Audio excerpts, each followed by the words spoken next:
అభిప్రాయం. BJP BRS లోపాయకారి ఒప్పందం కారణంగానే కవిత అరెస్ట్ చివరి నిమిషంలో ఆగిపోయిందనే ప్రచారం బలంగా సాగడంతో పోయిన అసెంబ్లీ ఎన్నికల్లో రెండు పార్టీలు ఘోరంగా బోల్తా పడ్డాయనేది విశ్లేషకుల మాట.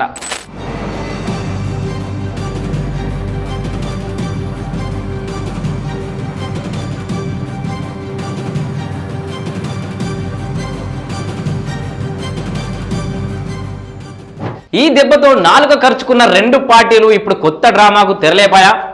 సాధారణ ఎన్నికలకు ముందు రాష్ట్ర రాజకీయమంతా కవిత లిక్కర్ స్కామ్ చుట్టే తిరగడం, అదే కారణంగా బీజేపీ దెబ్బతినడం చకచకా జరిగిపోయాయి. ఇప్పుడు సరిగ్గా పార్లమెంట్ ఎన్నికలకు ముందే కవితకు నోటీసులు రావడం పలు అనుమానాలకు తావిస్తోంది. ఎక్కడ పోగొట్టుకున్నామో అక్కడే వెతకాలి అన్నట్లు మధ్యంతరంగా ఆగిన ఆ స్కామ్ ఎపిసోడ్ కంటిన్యూ చేయడం ద్వారా తిరిగి బీజేపీ బలాన్ని పెంచుకోవాలని చూస్తోందా? గత్యంతరం లేని బీఆర్ఎస్ పార్టీ కూడా